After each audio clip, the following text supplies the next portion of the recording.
Hi all, thanks for joining in for the mold making session.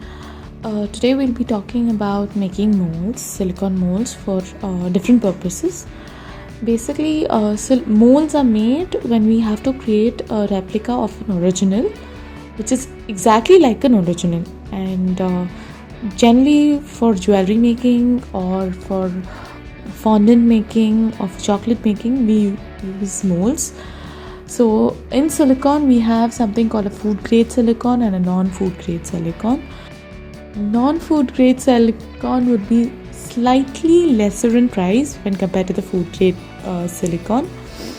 And there are different types of silicons we have, but we will be dealing with the liquid silicone, which I will be giving you the links as well as showing you how to work with it. Yeah, in subtypes of silicons, we have two parts, wherein there is a part A and part B, which need to be mixed in a certain proportion as specified by the manufacturer. Or sometimes it does come as a liquid silicon with a catalyst to be added. Again, they will mention as to what percentage of the catalyst is to be added to the silicon for it to get activated and to get set. Silicon generally doesn't stick to most of the surfaces. It doesn't stick to glass, plastic, steel, anything. So that's the reason we use certain basic stuff like, a plastic sheet or an OMX sheet, hot glue gun, masking tape. All this doesn't actually hinder the silicon's reaction. Sometimes when we want the mold to be released easily, we have something called a releasing agent, which can be sprayed on the original piece, which is to be converted into a mold. But right now, for our jewelry making session, we really don't require it. So let's just get started with it.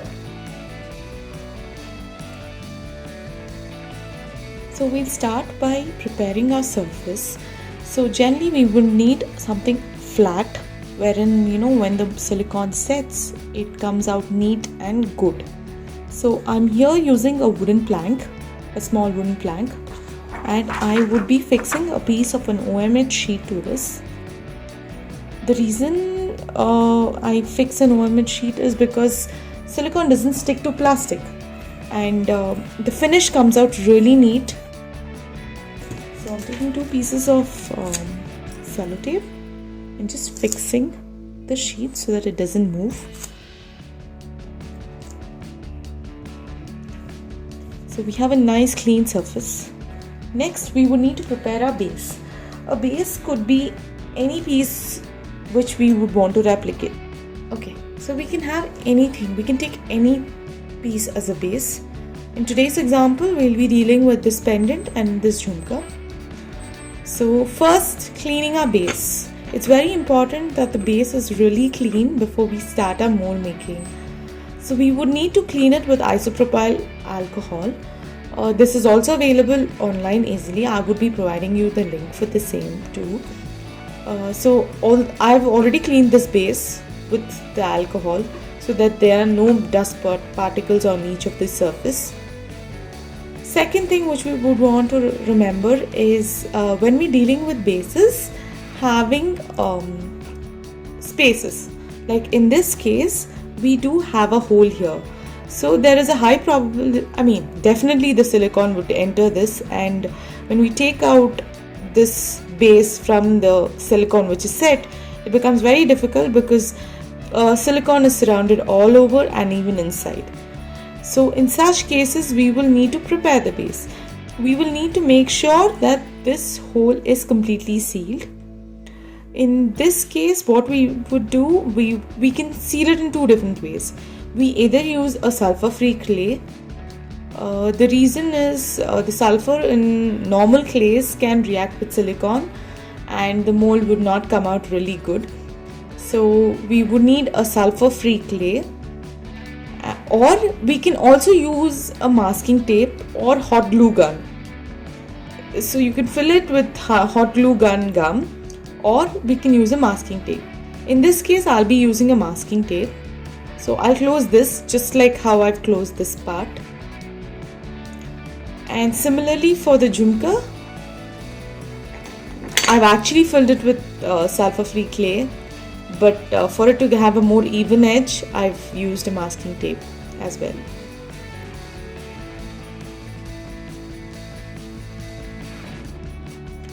So here's a small piece of masking tape which I'm going to be using, just to make sure that no silicone enters through the hole which is here.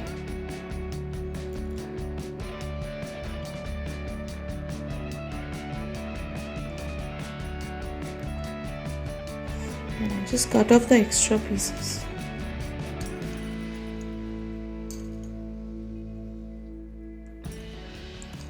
So it's nice and clean.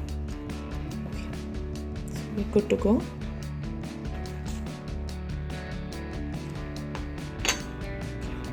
So the next part is we need something like a cookie cutter or a holder.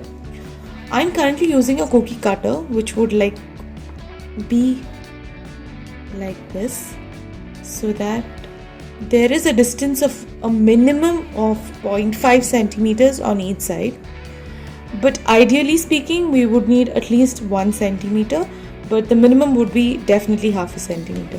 So we would need to choose the size so that there is a half a centimeter minimum distance between the end of the mold to the frame. We can also construct the frame using the same OM sheet. Like if you want a square, you can go ahead construct it in a square like format, something like this, in this case, or whichever shape you want the frame to be. But here it's easier if you use a cookie cutter, so I would go ahead and use a cookie cutter, and this is an appropriate size.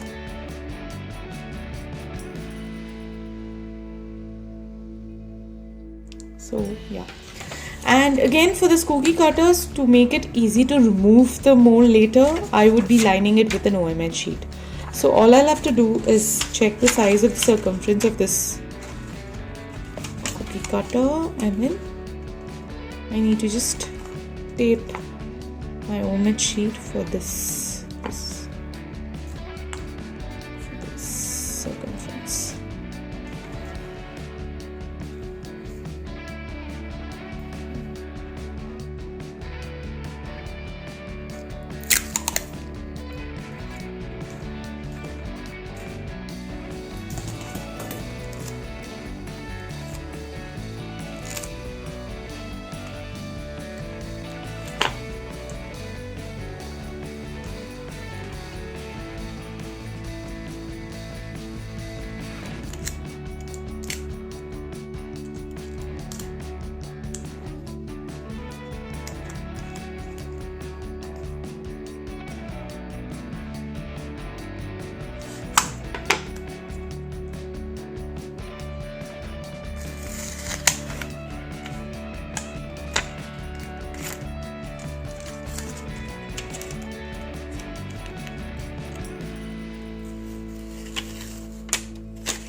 I'm just going to make sure that there are no wrinkles, so that the mold doesn't take that shape.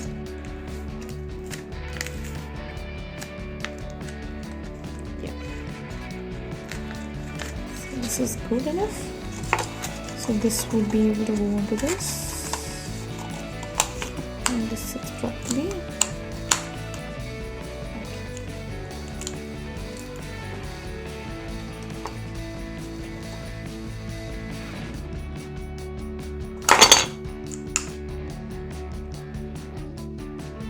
Next, we will need to make sure that this mold does not move. So we need to fix this. So generally you can glue it here with a hot glue gun, or you can also use a masking tape. just to make sure that the silicone doesn't exit from the mold. So I'm going to be using a piece of cellophane tape here just to make sure that this frame is fixed and does not move.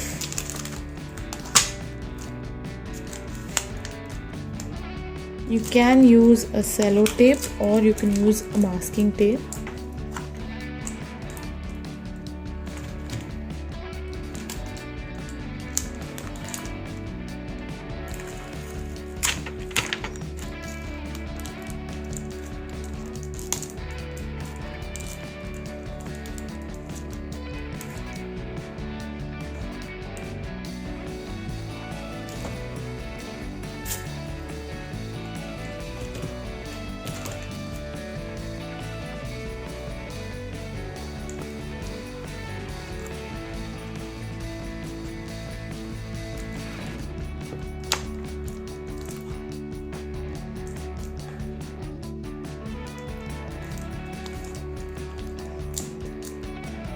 Okay, we've kind of secured this. Next, we make sure this doesn't move, so we just use a small. You can use hot glue gun or a piece of masking tape or a cellophane tape, just to make sure it doesn't move.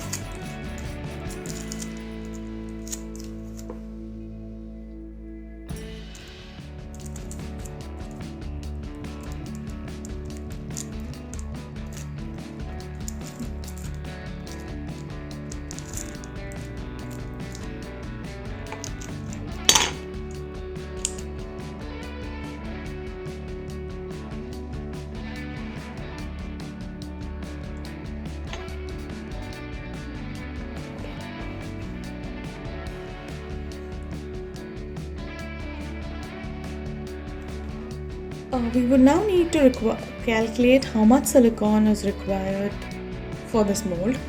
So we can do it in two ways. One is a trial and error. We can just take an approximate amount, and then based on our experience we can go ahead and tell how much you need for whichever mold.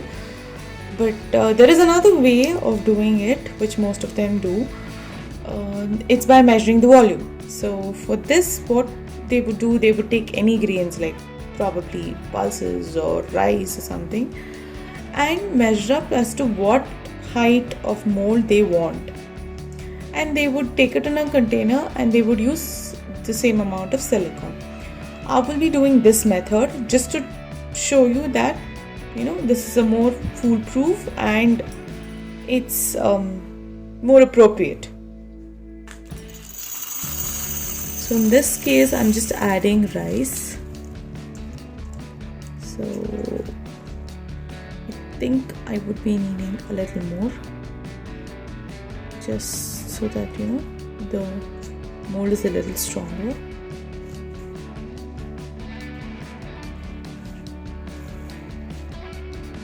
So maybe this is good. Yeah.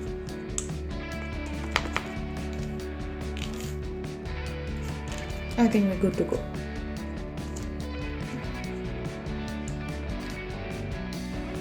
So this would be the volume of silicone that's required.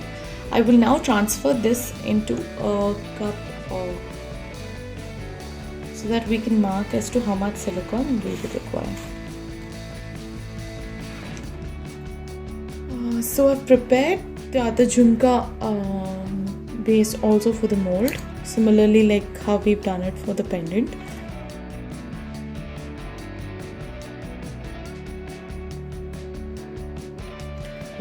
And this is the amount of volume of the silicone which we require for both of them together.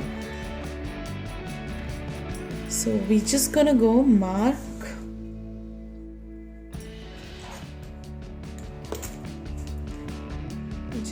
got to mark the approximate level, so we would know how much silicone we would really require. In our case, we would be using the liquid silicone rubber LSR2 from Silozest. I've tried a couple of other liquid silicones but I kind of found this very useful, and this doesn't require degazing because there is not much of bubbles that are formed. Whereas the other versions of LSRs that are available, they require degazing, so you'll need that degazing unit in which where all the bubbles can be removed. In this, there are very minimal bubbles that are formed, so it's a real very convenient mold making silicone I found.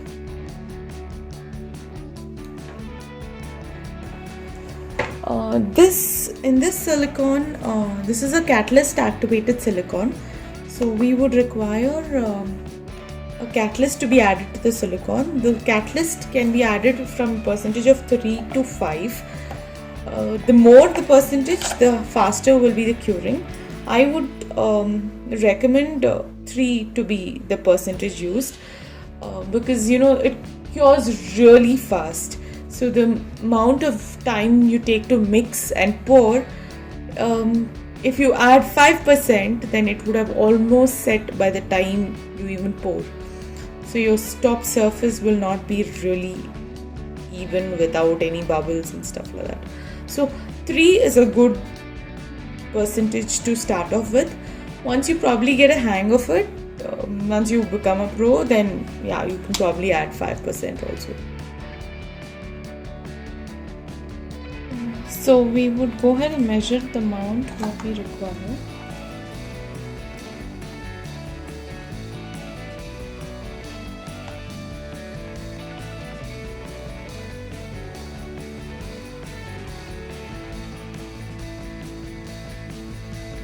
This comes around 75. So we would go ahead and catalyst. I would go ahead and add around between 2.2 and 2.5 because the minimum is 3% that is required. So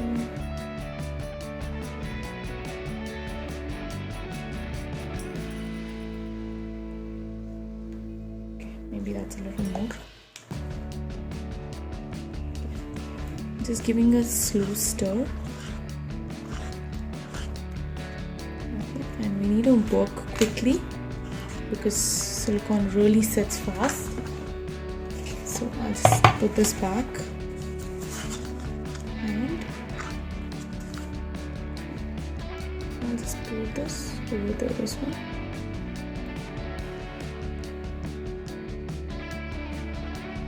As you see that not many bubbles are formed. Ideally, if you worked with other silicones, you would know that it really bubbles a lot.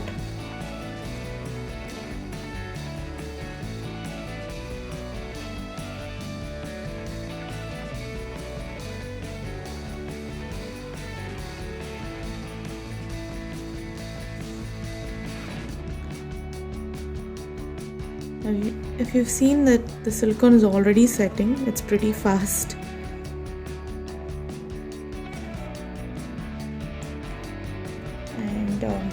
You can just keep a toothpick or a pin handy just to remove the bubbles.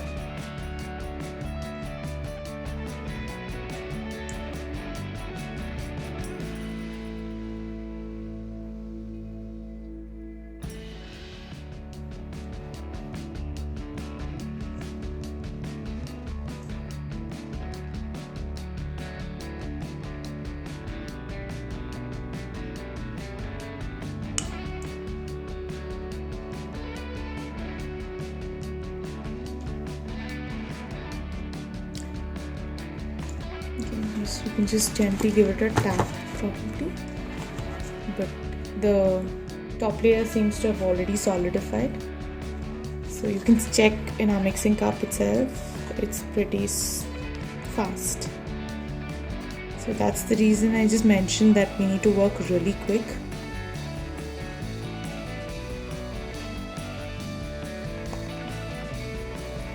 So this would take a minimum of 4 to 6 hours to set. I would just continue this video post that time.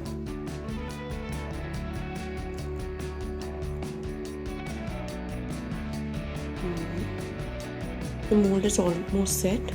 It's been a good 6 hours. So we'll just try and show you how to demold. Just remove these cellophane tapes.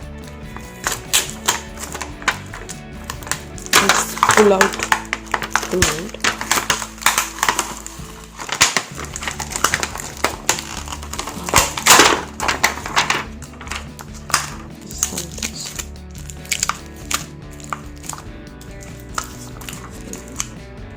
Now since we put the OHB sheet, it's easier for it to just slide out. This is how it is.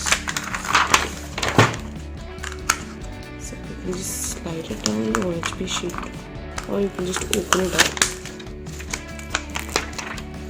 See, the edges are neat and nice because of the OHB sheet.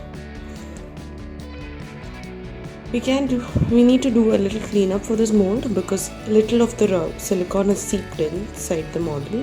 So for that we will just use a small scissors or a cutter and just go ahead and cut across the extra silicone that's seeped in.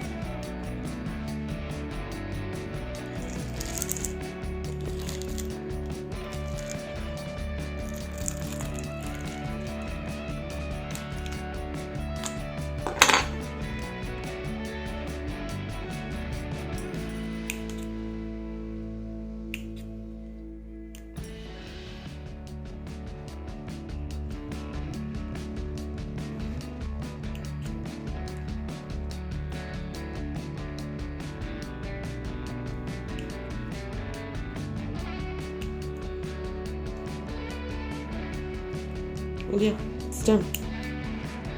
So you can use any clay and try and test it out. Works perfect.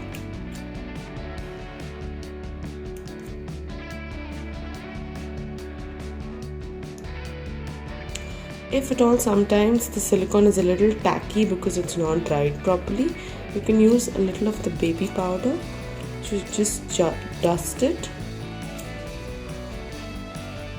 so that it doesn't remain tacky anymore.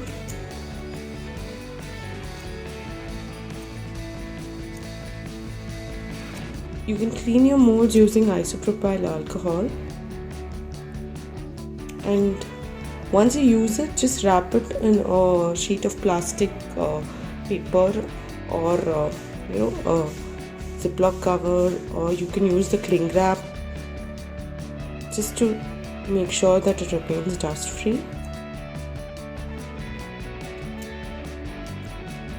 And in case there is a tear at some time and you need to fix it because you don't want to throw away the entire mold, there is something called a silicone sealant which is available, which you can use at the torn part. So it seals, it basically acts as a glue and seals that part. If there's any other question you have, you can just write to me or just call up. Would be glad to answer all your questions. And yeah, I think we've cleaned up enough.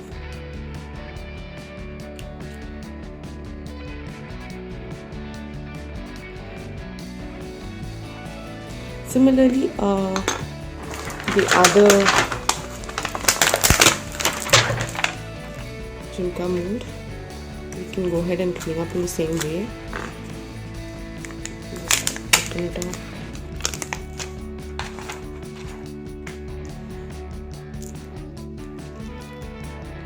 Not been much seepage in here, so I think that's because we packed it up properly. So it's just to get the perfect this one.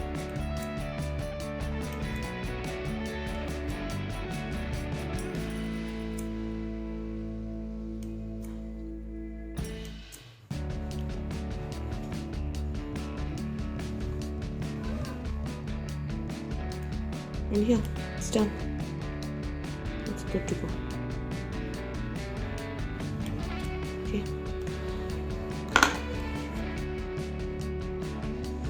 I hope you found this easy. I would be giving in the links for the materials required, all the links on Amazon. Yeah, you can try elsewhere also. These are some of the products I've tried and tested and found it really good. You can try other products as well. I'll be glad to listen to all the feedback. Thank you.